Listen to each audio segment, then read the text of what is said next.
Shabbat Shalom Bapak Ibu Saudara-saudari yang dikasihi di dalam Tuhan. Terpujilah Tuhan yang telah memberikan kesempatan bagi kita untuk bertemu dalam pembelajaran firman-Nya. Sebelumnya kita berdoa. Bapa di dalam nama Tuhan Yesus, terima kasih untuk kesempatan yang Kau berikan bagi kami untuk belajar firman-Mu. Kami sadar akan segala keterbatasan kami, sehingga kami membutuhkan pertolongan daripada Roh Kudus. Terima kasih Bapa, dalam nama Tuhan Yesus kami berdoa. Amin.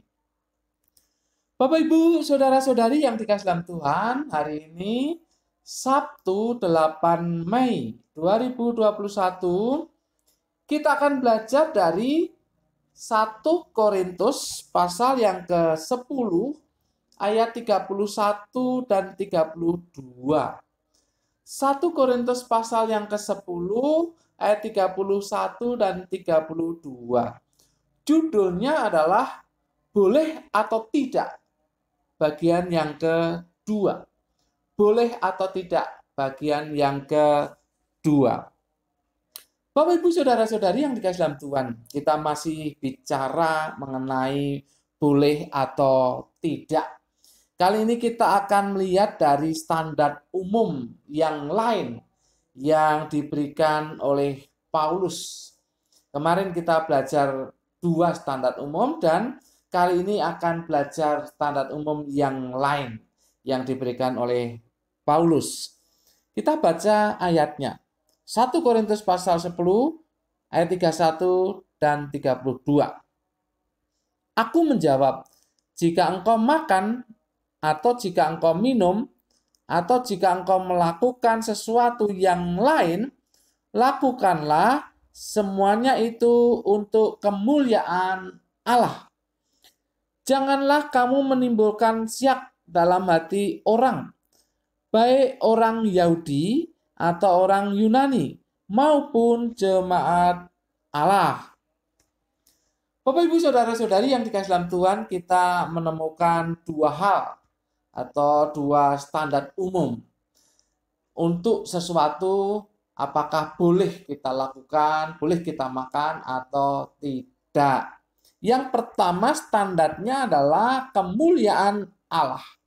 Kemuliaan Allah. Di ayat yang ke-31 tadi. Jika engkau makan atau jika engkau minum atau jika engkau melakukan sesuatu yang lain, lakukanlah semuanya itu untuk kemuliaan Allah. Jadi standarnya adalah kemuliaan Allah. Mengonsumsi atau melakukan sesuatu harus dilakukan untuk kemuliaan Allah. Bapak Ibu Saudara-saudari yang dikasihi dalam Tuhan, kalau demikian ini kan memberi peluang untuk semua hal. Untuk semua hal. Asal dilakukan untuk kemuliaan Allah. Begitu kan? Jadi ini memberi peluang untuk semua hal asal dilakukan untuk kemuliaan Allah. Ya, memang benar seperti itu. Tapi perhatikan. Sebenarnya kemuliaan Allah itu sendiri akan menjadi batasan bagi apa yang boleh dan apa yang tidak. Contohnya, misalkan, masa iya korupsi untuk kemuliaan Allah? Masa ia menipu untuk kemuliaan Allah? Masa ia mencuri untuk kemuliaan Allah? Masa ia mengonsumsi narkoba untuk kemuliaan Allah? Jadi itu batasannya jelas. Kemuliaan Allah. Segala sesuatu dilakukan untuk kemuliaan Allah. Tapi kemuliaan Allah itu sendiri adalah batasannya. Batasannya. Jadi ringkasnya adalah bahwa segala sesuatu yang tidak sesuai dengan kemuliaan Allah ya tidak boleh dilakukan, kan seperti itu batasannya. Di samping itu, kemuliaan Allah itu setara dengan kehormatan Allah, setara. Jadi apa yang kita konsumsi dan apa yang kita lakukan harus membuat orang lain menghormati Allah, bukan malah mengolok-olok Allah. Jadi apa yang kita lakukan dan apa yang kita konsumsi seharusnya membuat orang lain menghormati Allah. Itulah batasannya. Sekali lagi contohnya tadi, kalau korupsi apa ya Allah akan dihormati orang. Oh punya ini umat yang korupsi, wah hormat itu ya enggak kan. Malah dipermalukan itu nama Allah. Jadi Bapak Ibu Saudara-saudari yang dikasih dalam Tuhan, kalau kita melakukan sesuatu, mengonsumsi sesuatu, itu seharusnya Allah dihormati. Allah dihormati. Tidak dipermalukan. Jangan sampai orang lain berkata, oh seperti itu toh yang menyembah Allah itu. Oh seperti itu toh yang memuja-muji Allah itu. Itu kan namanya mempermalukan. Tidak membuat Allah dihormati atau dimuliakan. Jadi kita sendiri yang harus tahu batasannya.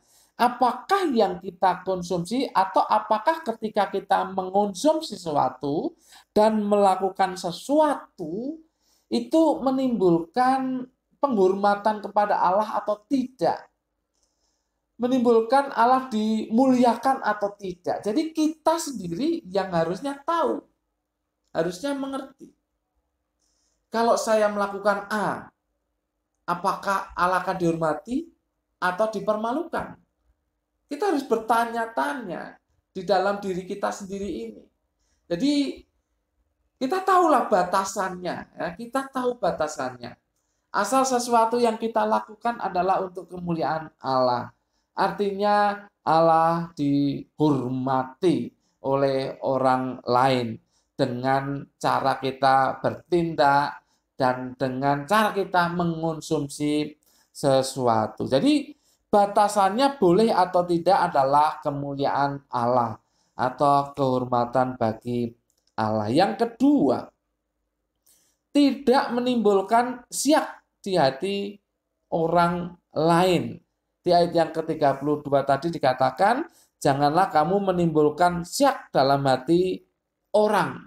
Bapak Ibu Saudara-saudari yang dikasih dalam Tuhan, kata yang dipakai, kata Yunani yang dipakai di sini adalah aproskopoigineste. Aproskopoigineste. Yang di dalam King James Version itu diterjemahkan give none offense. Give none offense. Artinya tidak memberikan pelanggaran atau tidak menyinggung. Tidak menyinggung. Jadi apa yang kita lakukan dan apa yang kita konsumsi jangan sampai melanggar ya hati nurani orang lain. Jangan sampai menyinggung hati nurani orang lain. Bapak Ibu Saudara-saudari yang dikasih dalam Tuhan, menariknya yang disebut orang lain di sini baik orang Yahudi atau orang Yunani maupun jemaat Allah. Ini kan perwakilan semua kelompok. Orang Yahudi ini kelompok orang-orang yang dekat dengan keselamatan. Di dalam kitab Efesus dikatakan yang dekat. Yang dekat. Itu berarti dekat dengan keselamatan, anugerah Tuhan. Kemudian orang Yunani, ini orang kafir. Perwakilan orang kafir. Orang yang tidak mengenal Allah. Mereka yang menyembah dewa-dewi, menyembah berhala. Ini diwakili oleh orang Yunani. Kemudian jemaat Allah, jelas orang percaya. Jadi perhatikan, jadi dari tiga kelompok ini merupakan perwakilan-perwakilan dari orang-orang yang dekat dengan Allah, dekat dengan keselamatan, dekat dengan anugerah, dan juga yang jauh, yaitu yang menyembah berhala, dan umat Tuhan yang punya atau sudah menerima anugerah atau keselamatan. Mewakili semua orang. Artinya apa sebetulnya? Ya, artinya supaya ketika orang percaya itu melakukan sesuatu, ketika orang percaya itu mengonsumsi sesuatu, itu tidak menyakitkan hati dari semua orang, baik orang percaya maupun orang yang belum percaya, maupun orang yang akan percaya. Jadi tidak boleh menyakitkan hati orang lain, tidak boleh menimbulkan syak di dalam hati orang lain. Itu semua orangnya. Bapak Ibu Saudara-saudari yang dikasihi dalam Tuhan, ini bisa disejajarkan dalam kitab Roma pasal 14 ayat 21, nanti dibaca sendiri. Itu artinya tidak menjadi batu sandungan. Kalau kalimat di Korintus ini adalah tidak menimbulkan syak dalam hati orang. Di dalam Roma itu dikatakan tidak menjadi batu sandungan. Bapak Ibu Saudara-saudari yang dikasihi dalam Tuhan, memang pasti ada orang yang mengada-ada. Sebenarnya dia tidak tersandung, sebetulnya dia tidak tersinggung hati nuraninya, tetapi kemudian dia menampakkan diri sebagai orang yang tersinggung, orang yang tersakiti hati nuraninya oleh karena apa yang kita lakukan dan apa yang kita konsumsi. Ada saja orang yang demikian. Tetapi seharusnya kita menjadi orang yang peka, mana benar-benar orang itu tersandung atau tidak. Nah, kalau orang lain itu mengada-ngada ya jalan saja. Nah, itu karena dia mengada-ngada. Tetapi kalau ada orang yang tersandung, yang ada syak di dalam hatinya ketika melihat kita melakukan sesuatu atau mengonsumsi sesuatu, maka seharusnya kita peka itu dan kita harus berhenti. Artinya tidak boleh dilakukan, tidak boleh dikonsumsi. Bapak Ibu Saudara-saudari yang dikasihi dalam Tuhan, jadi kita sudah tahu jawabannya. Boleh atau tidak? Boleh atau tidak? Yang pertama tadi, apakah itu bisa menjadi sarana Tuhan dimuliakan atau tidak? Jadi apa yang kita lakukan, apa yang kita konsumsi, apakah itu bisa menjadi sarana Tuhan dimuliakan atau tidak?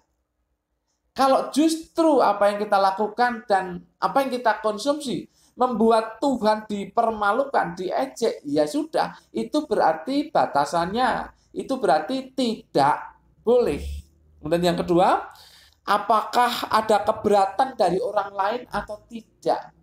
Nah, kadang-kadang kita memang berpikir, loh kok apa yang kita lakukan ditentukan oleh hati nurani orang lain, apa yang kita makan ditentukan oleh hati nurani orang lain, keberatan hati nurani orang lain. Kan Rasul Paulus menjawabnya ya di dalam kitab-kitab dia itu, khususnya di dalam kitab Korintus ini ya, Korintus dan juga kitab Roma, itu Paulus menjelaskan. Karena apa? Karena memang tujuan kita tidak menjadi batu sandungan bagi orang lain supaya mereka terbuka kepada kabar baik. Itulah yang menyebabkan kita harus membatasi diri, membatasi diri. Jadi kalau ada orang berkata, kok orang Kristen makan kayak gitu, ya sebaiknya enggak usah lah. Kan makanan itu untuk perut dan dua-duanya dibinasakan oleh Allah kan, dikatakan di ayat firman Tuhan. Jadi kalau hanya sekedar makanan kemudian membuat orang lain keberatan, kok orang Kristen makan kayak gitu, ya enggak perlu lah, enggak usah ngapain sih gitu makan gitu. Jangan ngotot, kok kami kan bebas, kami kan enggak ada istilah najis, ya jangan ngotot begitu. Lebih baik tidak usah, lebih baik tidak usah. Kalau misalkan di sekitar kita mengatakan, misalkan ya di lingkungan kelompok kita mengatakan, kok orang Kristen masih merokok ya, begitu ya. Itu ya lebih baik enggak usah ngapain gitu ya. Enggak usah, enggak perlu gitu. Kan enggak ada fungsinya. Itu untuk tubuh dan tubuh juga dibinasakan oleh Allah. Jadi itu maksudnya. Kadang-kadang kita memang heran. Mengapa hati nurani orang lain yang menentukan hidup kita? Tapi bukan itu tujuannya. Tujuannya adalah supaya orang lain itu terbuka terhadap kabar baik. Kalau kita sudah menimbulkan syak di hati orang, kalau kita sudah menimbulkan batu sandungan bagi orang, yang mana mungkin kabar baik itu sampai kepada mereka. Mana mungkin kebenaran-kebenaran firman Tuhan itu sampai kepada mereka. Oleh sebab itu, apa yang menjadi batasan adalah apakah ada keberatan dari orang lain atau tidak. Bapak Ibu, pengalamannya suatu kali di rumah dulu kami pengalaman waktu masih remaja saya ya. Mentok kami, piaraan kami itu tiba-tiba kejang-kejang dan mati begitu ya. Tiba-tiba kejang-kejang dan mati, dan itu langsung diketahui oleh kakak laki-laki saya. Dan kemudian disembelih, begitu disembelih lalu dimasak ya. Tetapi kakak perempuan saya yang lain mengatakan tidak boleh, itu tidak boleh kayak gitu dimakan, sudah tidak boleh dimakan. Ya sudah ya, kakak saya tetap makan, saya tidak jadi makan ya, karena ragu-ragu, karena kakak saya itu yang perempuan itu tidak boleh kan. Kalau saya makan menimbulkan syak di hatinya, kalau saya makan menimbulkan batu sandungan. Kamu ngapain sih ikut-ikutan? Lah kan begitu ya kata-kata dia. Jadi daripada seperti itu lebih baik tidak makan. Itu di lingkungan orang percaya. Tadi kan dikatakan di ayat 32 tadi ya, baik orang Yahudi, baik orang Yunani maupun jemaat Allah. Jadi di mana saja kita berada, apa yang kita lakukan, apa yang kita konsumsi, jangan sampai menimbulkan batu sandungan bagi orang lain. Ini memang tidak mudah, karena seakan-akan sekali lagi kehidupan kita dibatasi. Tetapi kalau kita menjadi jemaat Allah, kalau kita menjadi umat Allah, dan kita menjadi hamba-hamba Allah, hamba-hamba Tuhan, yang harus menyampaikan kabar baik kepada orang lain, ya itulah hidup kita.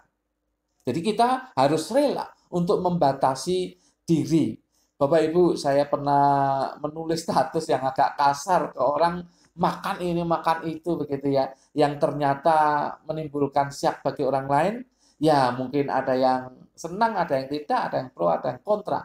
Tetapi yang jelas maksudnya adalah supaya tidak menjadi batu sandungan bagi orang lain. Entah itu makanan enak, entah itu makanan yang kita sukai, tetapi kalau orang lain itu sudah memperbincangkannya secara negatif, lebih baik berhenti makan itu, supaya tidak menjadi batu sandungan bagi orang lain. Jadi kita tahu batasannya sekarang, boleh atau tidak, yaitu apakah itu bisa dipakai untuk kemuliaan Allah, membuat Allah dihormati, dan apakah itu menimbulkan batu sandungan atau tidak. Anda sendiri yang harus mengevaluasi dalam hidup Anda, apa yang Anda lakukan dan apa yang Anda konsumsi. Jadilah berkat bagi orang lain.